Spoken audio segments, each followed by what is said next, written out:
You ever flush a toilet and watch your backyard flood with raw sewage instead? That's how my Sunday morning started. One minute I'm sipping coffee, the next I'm sprinting barefoot into my garden like my house is under biological attack. And the best part? The woman who caused it all, the self-appointed queen of the HOA, did it with a hacksaw at midnight while sipping herbal tea. I know that because I caught her on camera. Yep, Karen literally sawed through my sewer line in yoga pants like she was pruning her roses. And that's when I decided, if she wanted to cut me off, I'd return the favor, straight through her water line. But not how you think. The smell hit me first, thick and foul, rising from the ground like the earth had just burped up something it regretted. I had just flushed the toilet and was walking outside to trim some rosemary when I saw the puddle spreading. It wasn't water. It was brown, bubbly, and gurgling up from the trench near my back garden. I dropped my shears and bolted to the back fence, praying it was a busted sprinkler or maybe a backed-up drain. But what I found made me stop cold. My sewer line, the very pipe that carried every flush, every shower, every load of laundry, was sliced clean through. No signs of aging, no cracks, just a deliberate, intentional saw job. Whoever did this took their time. And they didn't even bother to cap it. The open pipe was spewing straight into my mulched garden beds. I stared at the mess, then looked over the fence at the quiet, pristine house behind it. Karen's house. The president of the HOA. And suddenly things clicked. Just 2 weeks earlier, Karen had launched her 5th complaint about my property. First, it was the compost bin, which she called an eyesore. Then it was my native drought-resistant landscaping that she claimed looked wild and uncivilized. Then the solar panels. Then the graywater system. Then the fact that I used rain barrels. According to her, I was turning the neighborhood into a survivalist compound. I called it sustainability. She called it grounds for removal. At the last HOA meeting, Karen had looked me straight in the eye and said, "You're not a good fit for this community." It wasn't subtle. And now, staring at the pool of sewage bubbling into my yard, I realized just how serious she was. I called a plumber. Greg, the only guy in town who didn't mind crawling through questionable situations, showed up within the hour. He examined the damage and shook his head. This wasn't an accident. Somebody cut this line clean. No way tree roots or time did this. He paused, then added, "Looks fresh too. I'd say within the last day or two." I clenched my fist. "And the worst part," Greg continued, "is it's going to cost you thousands to reroute unless you figure out exactly where the HOA line connects. Otherwise, you're flushing into your own tomatoes." That night, I sat at my kitchen table with a cup of stale coffee, scrolling through emails from the HOA about the urgent need for beautification compliance. Then I remembered something important. I had a wildlife camera installed along the property line. I had set it up months ago when raccoons kept knocking over my compost bins. I grabbed the memory card, plugged it into my laptop, and began scanning. Most of it was uneventful. A fox here, a squirrel there. Then, there she was. Karen. It was unmistakable. Leopard print windbreaker, oversized sunglasses at night, and a flashlight clutched between her teeth like some kind of eco-terrorist burglar. She climbed over the fence with the grace of a confused raccoon, dragging a hacksaw and something in a thermos. She took a long, calm sip, crouched near the pipe, and started sawing. Not rushed. Not panicked. Like she was trimming hedges on a Sunday afternoon. She even stopped midway to check her Fitbit. When she finally finished the job, she stood up, brushed her hands off like she just installed a bird feeder, and walked back the way she came, hopping over the fence without a care in the world. My jaw dropped. I rewound the clip and watched it again, slower this time, just to make sure I wasn't hallucinating. But no. It was all there. Karen, the president of the HOA, committing felony vandalism with the enthusiasm of a bored retiree on a craft spree. I could have called the police. I could have gone straight to a lawyer. But something inside me snapped. Karen didn't just cut my pipe. She tried to break me. She wanted me gone. She wanted to make my life unlivable, to paint me as a crazy loner off-grid freak who didn't belong. But what she didn't know, what she couldn't possibly understand, was that I wasn't just some random homeowner with a compost bin. I was a civil engineer, one who had spent 10 years designing municipal wastewater systems. I knew pipes. I knew water pressure. I knew how everything flowed beneath the surface. And I also knew one very important fact. Karen's precious house, and the entire HOA's drinking water, was connected to a legacy system that had more holes in it than her reasoning. I leaned back in my chair, watching the video on loop, the sound of the saw buzzing faintly from the laptop speakers. My fury began to crystallize into something sharp, focused. It was time to give Karen a taste of what she tried to shovel into my life. Not with violence, not with threats, but with engineering. Cold, calculated, ironic engineering. I pulled out the county infrastructure blueprints I had stored from my consulting days. The HOA's water and waste system was older than most of the homes, poorly updated, and full of redundancies no one bothered to maintain. That meant there were forgotten valves, hidden junctions, and old maintenance lines that no one had mapped in decades. And it just so happened one of those lines ran under the community rose garden, right next to Karen's property. Over the next hour, I mapped out every connection point, every switch valve, every pressure flow marker. My plan wasn't just revenge, it was poetic. She cut my sewer line? I'd make sure her water line got reacquainted with everything she flushed down it. But not in a way that could be traced. Not in a way that would leave a signature. Just enough to make her question everything about her water. Just enough to give her a hint of the chaos she had unleashed. And maybe, just maybe, teach her a lesson about messing with the wrong neighbor. By sunrise, I had my plan. It wasn't just about sewage anymore. It was about justice, delivered one drip at a time. Before I could even think about revenge, I needed to understand exactly how Karen had pulled this off without the HOA board or the neighbors blinking an eye. It was one thing to be sneaky. It was another to destroy someone's private property and face no consequences. I spent the morning researching the HOA bylaws, digging through the fine print with a magnifying glass level of scrutiny. And there it was, hiding in a vague, bloated section about emergency sanitation enforcement. Karen had twisted a clause originally written for natural disasters and community-wide pipe ruptures. It allowed the board president to take immediate corrective action if a resident's home posed a sanitary risk to the community. She had turned that clause into a weapon and declared my graywater system and off-grid setup a hazard, despite being more sanitary than the actual neighborhood sewer line. It was a manipulation of legal language so clumsy and corrupt it should have been laughable, if it hadn't already cost me thousands in damage and personal humiliation. Still, HOA rules were one thing. Actual law was another. I reached out to a local attorney who specialized in property disputes, a sharp woman named Lydia who had taken on HOAs before and won. After showing her the security footage and photos of the damage, she nodded slowly, then leaned back in her chair with a smirk. Karen had overstepped. According to Lydia, even with that emergency clause, there was zero legal standing for what she did.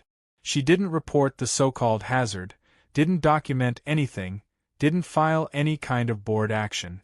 In fact, the board never voted on anything. This was just Karen acting alone, using her title to excuse trespassing and vandalism. Lydia said we had a strong case for damages, criminal trespass, and interference with utilities. But court takes time, and as satisfying as a lawsuit sounded, I didn't have 6 months to wait while raw sewage soaked my property and Karen sat smug in her chlorinated palace. What really tipped the scale was a chat with Karen's next-door neighbor, Walter. A retired man with a fondness for lawn flamingos and stronger coffee than sense, Walter had lived in the community for 2 decades and seen more than his fair share of HOA drama. When I casually asked him if he'd heard anything about Karen's interest in my property, he chuckled. Then he leaned in and said something that changed everything. Karen's daughter, Melody, had just gotten her real estate license and was planning to buy up distressed lots in the neighborhood to flip them into modern homes. And Karen? She had been quietly trying to pressure out older or non-conforming residents by making life difficult. I wasn't just a nuisance to Karen, I was a target. My self-sufficient setup made me unflippable, unbuyable, and worst of all, an example. If I stayed, it showed others they could ignore Karen and live differently. That made me dangerous. With that knowledge burning in my brain, I went back to my blueprint. This wasn't personal anymore. It was strategic. Karen had cut my sewer line not out of rage, but out of calculation. I needed to hit back in a way she couldn't ignore, but also couldn't trace. That meant exploiting a flaw in the HOA's ancient infrastructure. And luckily for me, I knew exactly where to look. When I had worked as a municipal infrastructure consultant, I'd seen plenty of these cookie-cutter developments pop up with the cheapest possible utility routing.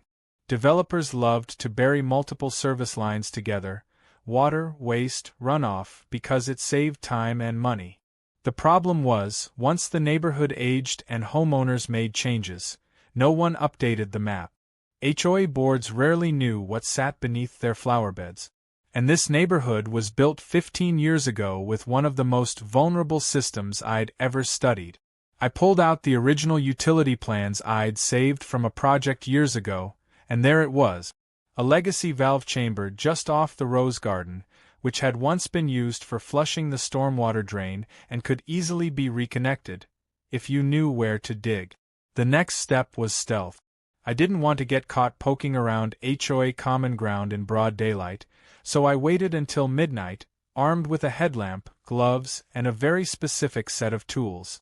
The grass in the rose garden was thick and spongy, overwatered to the point of squish. I counted 10 steps from the western oak tree and began to dig, slowly and methodically. After about 2 feet, my shovel hit concrete.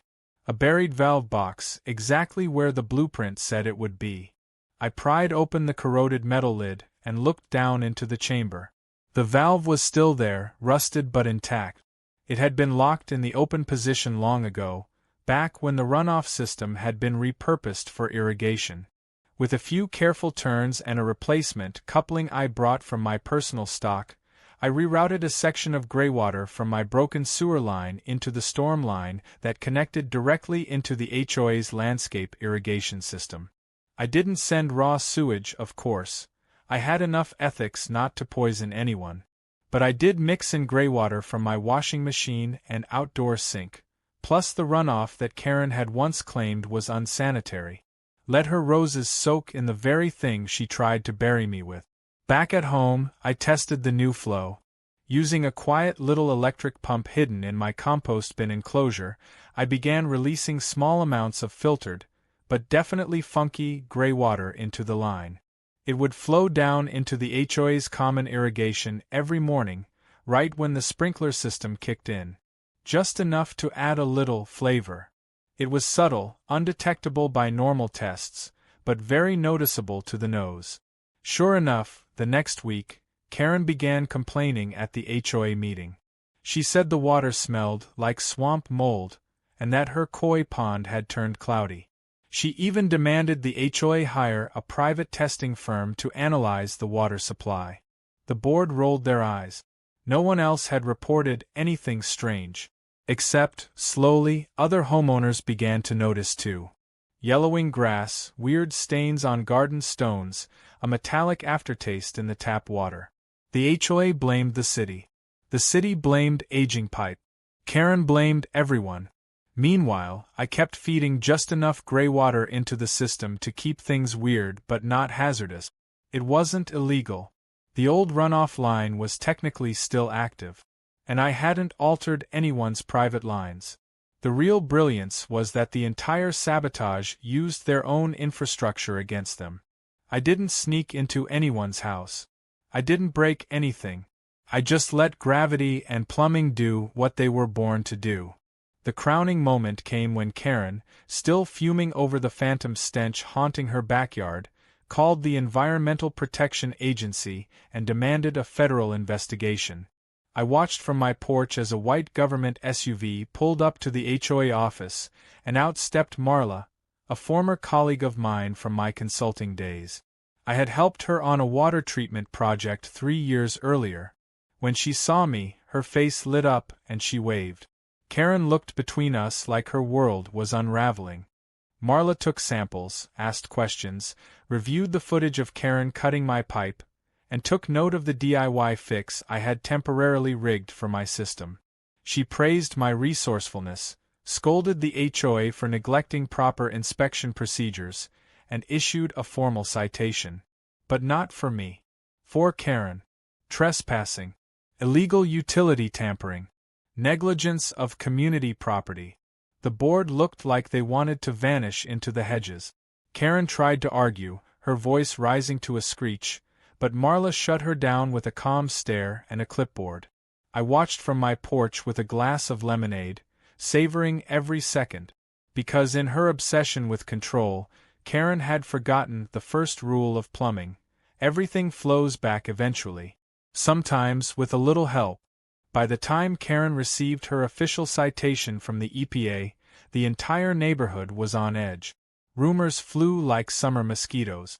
Some thought the city's water lines were failing. Others believed someone was illegally dumping chemicals into the irrigation system. A few even blamed the landscapers, claiming they had switched to cheap fertilizer. The truth sat beneath their flower beds, quiet, filtered, and gray, and none of them had a clue it was coming from me. My revenge was already unfolding, and the beauty of it was how no one could trace it. I didn't need to march around with threats or lawsuit. I let paranoia do the heavy lifting while my system kept working, undetected and beautifully efficient. I had rigged the graywater flow to release only in short bursts, regulated by a pump on a timer. Early every morning at 4, the system would kick on for 15 minutes, just enough to release what would seem like runoff, but with a pungent kick that clung to the landscaping like a bad memory. I used laundry water laced with soap residue and an occasional blast of compost tea that would normally nourish my own garden. Here, it became a stealth weapon. Not dangerous, just unsettling. A perfectly legal prank executed through civil engineering. Karen's prized hedges, trimmed weekly to HOA specifications, started curling at the edges. Her backyard fountain, once the centerpiece of her social media posts, took on a murky tinge she couldn't bleach out. She posted photos in frustration, demanding the HOA replace her lawn, her filter, her koi fish, and eventually her husband's toothbrush. I didn't do that last part. But I wasn't going to correct her either. Meanwhile, the HOA board tried to project calm. Their president had been cited for illegal tampering, and the news was spreading. Karen insisted it was a mistake. She stormed into meetings waving papers and accusing me of fraud, pollution, and what she called domestic terrorism by plumbing. The more she talked, the less seriously anyone took her. Some residents started to suspect she'd gone off the deep end. A few whispered that she might be losing it. The woman who had once been feared for her rulebook now looked like a conspiracy theorist, yelling at cloud formations and calling them evidence. It was the perfect reversal. What made it sweeter was how people started coming to me in secret. One neighbor, Dan from 2 houses down, confessed he'd always hated the HOA's control but never knew how to stand up to it. Another resident, Claire, brought over a pie as thanks for whatever you're doing. She didn't ask questions. She didn't need to. All she knew was Karen was finally getting a taste of her own medicine, and she loved every second of it. I kept smiling, nodding, and pretending to be surprised by every development. It was amazing how fast a neighborhood turns on tyranny once the aura of authority starts to crack. Then came the EPA follow-up. Marla returned with her team, this time unannounced. They conducted full tests on the HOA's irrigation system and discovered something I hadn't even planned for. The legacy line Karen insisted was decommissioned was actually still tied to a portion of the drinking water supply for the clubhouse and pool area. That meant while my graywater wasn't reaching home faucets, it had slightly tainted the landscaping system around shared areas. Again, not dangerous, but definitely against code. The HOA got slammed with a city-level investigation. They were forced to shut down the sprinklers completely and truck in bottled water for all clubhouse activities. Pool day? Cancelled. HOA pancake breakfast? Relocated to someone's driveway. Karen was furious, red-faced and pacing around the clubhouse like a dethroned queen watching her empire crumble. I stayed home that day, tending to my garden, humming and watering with clean, filtered rainwater like nothing had ever happened. But even I didn't expect what happened next. Karen doubled down. She started walking house to house, begging for support to launch a recall against the HOA board, blaming them for mismanaging public trust.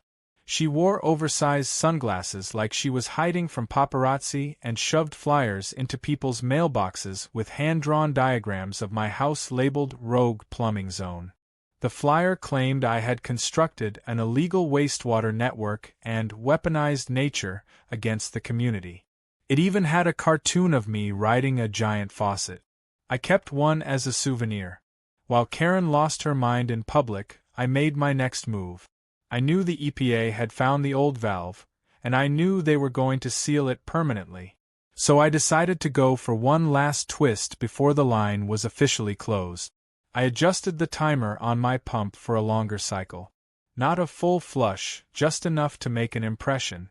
I also brewed a special batch of what I called garden espresso, a mixture of compost tea, leftover graywater, and a pinch of sulfur-rich fertilizer I'd been saving for tomato season. When the pump activated that morning, it gave the entire rose garden a pungent farewell gift. By noon, the HOA landscapers were in hazmat masks trying to shovel out the mulch. Karen stood beside them, yelling, pointing at her shoes, then pointing at the clubhouse vents like she could see the smell. People held their noses. One old man gagged. It was glorious. The next day, an emergency meeting was called. But Karen was not invited. In fact, the board had quietly voted to suspend her from all leadership duties pending the outcome of the city investigation. Her access to the clubhouse was revoked. Her parking privileges rescinded. They even locked her out of the HOA office email. She found out when she tried to schedule a town hall from her iPad and received an access denied message. I watched from across the street as she stood in her driveway, tapping furiously, screaming at her screen, then chucking her phone onto the lawn. Her husband came out a few minutes later to pick it up.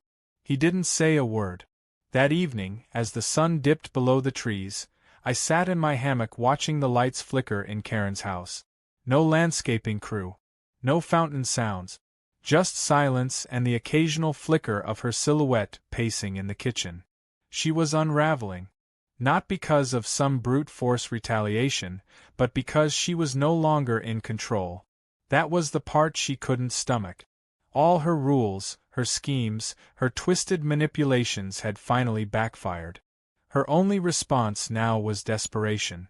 Meanwhile, I had done it all without breaking a single law. No one could prove a thing. And even if they could, they'd have to dig through 30 feet of mud and concrete to find it. I knew the system wouldn't stay open much longer. The EPA would eventually seal off the valve, and my flow would stop. But the damage was done. The psychological chaos, the social collapse, the public humiliation, none of that could be patched with concrete. Karen was no longer feared. She was mocked. And in a neighborhood where image is everything, that was a far greater punishment than anything the law could deliver. I ended the night with a final walk around my property. The air was crisp. My new sewer line was now routed through a legal bypass I'd paid to install. The garden was thriving. And in my workshop, the original footage of Karen with the hacksaw sat backed up on 3 separate drives, ready to be used in court or in casual conversation whenever the moment required. Revenge wasn't just served. It was engineered, filtered, and pressurized into every inch of her world. And the best part? The silence around Karen's house didn't last. A few days after the emergency HOA meeting that effectively booted her from power, she tried to reassert herself the only way she knew how, loudly and with maximum drama. That morning started like any other. I was sipping tea on the porch, enjoying the sight of butterflies weaving through my sunflowers, when the sharp sound of Karen's voice cut through the air like a siren. She was out front, yelling into her phone, pacing in tight circles like a cornered animal. I couldn't hear the words, but I didn't need to. Her tone was enough. Rage, panic, desperation. After a few minutes of stomping and gesturing, she slammed her phone into the mailbox and stormed back inside. The next time I saw her emerge, she was dressed like she was going into battle, sunglasses, clipboard, gloves, and that infamous leopard print windbreaker like a badge of chaos. She marched door to door, pushing flyers again, but this time fewer neighbors opened their doors. Some peeked through curtains. Others stepped onto porches just to stare her down until she left. The shift was noticeable. Karen wasn't the feared HOA monarch anymore. She was a walking cautionary tale. The once pristine lawn around her home had begun to wilt from the confused irrigation system, and her beloved fountain had been shut off entirely after the brown foam incident last week. Now the pond lay silent, filled with murky water and a smell no air freshener could touch. A neighborhood teen even made a meme of her house, calling it the Swamp House, which spread faster than any HOA bulletin ever had. By the time afternoon rolled around, Karen tried a different approach. She posted a video on the HOA's community page, trying to plead her case. The footage showed her sitting stiffly on her patio with a bottle of water and a stack of documents. She claimed she had been framed, targeted by a domestic eco-terrorist, and hinted that someone in the neighborhood had been using their professional skills to launch a coordinated attack on her home. Her voice cracked more than once. At the end of the video, she paused dramatically and said, "I just want what's best for this community." The comments didn't go how she expected. The top-rated reply was, "Then resign and go water your swamp." Meanwhile, the EPA and the city's utilities division returned with a full team to finish sealing the old valve system once and for all. I watched from behind my garden trellis as they dug into the same rose garden where I had installed my subtle graywater sabotage. The team worked fast, pouring concrete into the box and capping the line completely. It was over. My trickle of filtered revenge had done its job, and now the path was sealed permanently. But what it left behind in its wake was still spreading. Word got out about how Karen's tampering had triggered an EPA investigation that nearly cost the HOA its entire clubhouse privileges. Several parents were furious that the pool had been shut down just before the summer holidays. Seniors missed their water aerobic. Kids missed their splash days. All of them traced it back to one source, Karen. As if the humiliation wasn't enough, the city also sent a notice stating that the HOA would be required to replace sections of the community's landscaping due to contamination. That meant thousands in emergency fees. The HOA treasurer, who had once been Karen's most loyal supporter, now spoke openly at meetings about how gross mismanagement had led them into financial strain. Karen tried to respond, but without access to the HOA's official email or meetings, her voice was just noise. Her only remaining platform was the neighborhood bulletin board outside the clubhouse, where she posted handwritten rants taped beside lost dog flyers and community yard sale notices. But the final blow to Karen's ego came in the most unexpected way. A local news outlet had picked up the story after the EPA incident was mentioned in a public city notice. They ran a short segment called "Neighborhood Neglect or Neighbor Sabotage?" and played a few seconds of the footage I had anonymously submitted, Karen caught on camera sneaking onto my property with a hacksaw. The story blurred her face but used her voice. And that was enough. Everyone in the neighborhood recognized her. Her voice was unmistakable, her gait too familiar. Overnight, the video was shared across community group. A still frame of her midsaw, mouth open in a determined grimace, became the new HOA group chat's profile photo. Even I couldn't believe how fast it escalated. The following day, I received a knock at my door. I half expected Karen, but it was a small group of neighbors instead. Dan, the guy with the Tesla and the tiki torches, stood at the front with a sheepish smile. "We know you had something to do with it," he said. I opened my mouth to deny, but he held up a hand. "We're not mad. We're impressed. Just tell us one thing, how'd you do it?" I laughed, and they laughed with me. For a moment, the air felt lighter. We talked for hours. About the HOA, about what needed to change, and even about organizing a vote to dismantle Karen's outdated rule set and start fresh. A few of them asked if I'd consider joining the board. I politely declined. I told them I preferred to work underground, literally. But not everyone was happy. Late one night, I caught the sound of gravel crunching outside my window. I turned off the lights and peeked out. Karen, flashlight in hand, stood staring at my yard like it had insulted her. Her expression was tight, wild even. She took a single step toward the fence and then stopped. Something in her face changed. Panic, maybe clarity. Then she turned and left. I never saw her try that again. In the following weeks, Karen's presence continued to shrink. Her yard stayed overgrown. Her decorations faded. Her social posts slowed. It was as if she were trying to disappear into the walls of her home. The HOA board formally voted to dissolve her presidency permanently, and she didn't even attend the hearing. Word was she'd hired a realtor to assess the property, though no listing ever appeared. It seemed even she knew her house would be a hard sell, now forever connected to neighborhood drama, toxic landscaping, and a failed empire. As summer deepened and flowers bloomed across the yards of the HOA, my home stood peacefully among them, not as an eyesore or a rebel zone, but as part of the scenery, unbothered, thriving, and silent. My filtration system ran perfectly, fully legal now, and even more efficient than before. The old tank Karen once mocked as ugly had been painted over by a local artist as part of a new community beautification initiative. The mural depicted a calm pond with flowing pipes underneath, lilies blooming on the surface. No one mentioned the symbolism, but we all knew. One afternoon, I spotted Karen loading boxes into the trunk of her SUV. Her husband stood silently nearby, watching the door swing closed one last time. No for sale sign ever went up. She just left. Quiet, slow retreat. No speeches. No final declarations.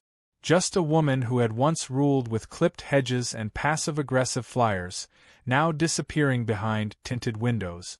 I didn't wave. I didn't gloat. I simply watered my sunflowers as her vehicle turned the corner and vanished.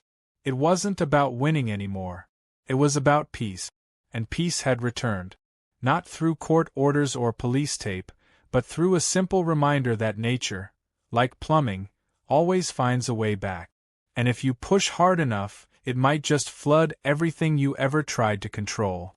Weeks passed, and the quiet that followed Karen's retreat settled like a heavy blanket over the neighborhood. For the first time since I'd moved into the HOA-run development, I could step outside without wondering which violation notice would be taped to my front door. The air felt cleaner, though maybe that was just the absence of Karen's perfume-clouded rage lingering on the wind. Her house stood still and unoccupied, blinds drawn tight, porch light flickering inconsistently like even the bulbs had given up. Rumors swirled about where she'd gone. Some said she moved in with her daughter. Others said she was staying at a wellness retreat in Arizona to recover from her mental breakdown. A few speculated she was hiding from legal fallout. No one really knew, and no one really cared. The neighborhood had moved on. The HOA board, now under fresh leadership, held its first public meeting without the shadow of Karen looming over it. They opened with a simple statement. The HOA would no longer micromanage personal lifestyle choices. They even quoted my name, not as a troublemaker, but as an example of responsible, sustainable living. It was surreal. The very people who once rolled their eyes at my compost bins were now asking me to help write the new water conservation policy. I accepted, though I warned them my idea of conservation didn't include fining people for having native plants or keeping bees. In the weeks that followed, a wave of small but meaningful changes swept the neighborhood. Front yards that had once looked like carbon copies of a developer's blueprint started showing signs of personality. One neighbor installed a vertical garden. Another set up solar-powered garden lights. A third replaced their entire front lawn with edible landscaping. The HOA didn't send warnings. They sent compliments. Even the mailbox colors started changing, which may not sound like a revolution, but in our HOA it was practically a riot. But the real victory came unexpectedly. I was working in the side yard when a city utilities truck pulled up out front. At first, I assumed it was routine inspection work, but then a city official stepped out with a clipboard and a smile. He introduced himself as an infrastructure liaison and explained that after the EPA's intervention, the city had reviewed my modifications and found them not only legal but highly efficient. In fact, they were so impressed they wanted to use my property as a demonstration site for urban graywater reuse. The idea of turning Karen's former target into a city-approved model home felt too poetic to be real. They offered to install a plaque. I laughed, thinking it was a joke. It wasn't. 2 weeks later, a small bronze plate was bolted to the side of my home near the tank system, reading, "This home is recognized by the city for sustainable utility design and community resilience." I stood staring at it for a long time after they left, running my hand over the letters. Karen had tried to frame me as the problem. Now I was officially the solution. The day the plaque went up, several neighbors came by to offer congratulations. Some brought food. One guy handed me a 6-pack and just said, "Thanks for flushing the crazy out." We laughed, sat on my porch, and swapped stories about Karen's reign of terror. Each tale was worse than the last. Fines for bird feeders. Warnings over curtain color. One woman swore Karen threatened to have her car towed for being parked 3 inches over the painted line. And all of it, every drop of ridiculous power play, had collapsed with one cut sewer line and one well-placed camera. But despite the celebration, I couldn't ignore the sense that something still felt unfinished. I never confronted Karen. I never looked her in the eye and said what needed to be said. And yet, maybe that was the point. Real victories aren't always loud. Sometimes, they happen in quiet moments when you realize you're no longer afraid to be yourself. I didn't need a confrontation. I had my house, my peace, and my dignity. That was enough. Or so I thought. A few days later, I received an envelope in the mail with no return address. Inside was a single sheet of paper. Typed. No signature. Just a short message. "I hope you're satisfied. Enjoy your swamp water empire. You'll always be the guy with the hose and the grudge." I stared at it for a while, then folded it back up and set it aside. It was her. No doubt in my mind. Even when she was gone, Karen couldn't resist getting the last word. But I had news for her. I already had it. And mine came with a city plaque and a standing ovation. Out of curiosity, I walked over to her abandoned home later that evening. The grass had grown high. Weeds pushed up through the sidewalk. Her famous hedges had withered without their obsessive weekly trims. A "For Sale by Owner" sign had been tossed near the trash bins but never posted. I circled the house, noting the peeling paint, the empty porch, the absence of wind chimes that used to jingle ominously every time she opened her door. It looked more like a forgotten model home than the command center of the HOA tyrant she once was. I spotted something near the side gate, a rusted hose, coiled loosely, left hanging like a snake that had given up mid-strike. For a moment I thought about knocking, just to see if she was there. But I didn't. I walked away. Because Karen was no longer part of the story. She was just the prologue to a better chapter for all of us. One final irony came the next week, when the city sent out flyers announcing a water conservation fair. The venue? The HOA clubhouse. The theme? Community flow, how to work with water, not against it. I was invited to speak. I accepted, and when I walked into that clubhouse, the same room where Karen once tried to humiliate me in front of my neighbors, the applause was deafening. People listened. They asked questions. They took notes. Even the board president stood and said, "We have a lot to learn from people who were ahead of their time." It was a surreal reversal, the kind that makes you wonder how different things could have been if respect had come before control. As I wrapped up my talk and walked back out into the sunshine, I felt a breeze sweep across the clubhouse lawn. The sprinklers, now hooked to a proper graywater system, kicked on behind me. No smell. No mystery. Just clean, recycled water feeding the same hedges that once symbolized oppression. Now they represented growth.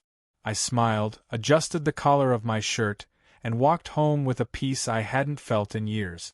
That night, I sat on my porch, sipping tea as the sun dipped below the rooftop.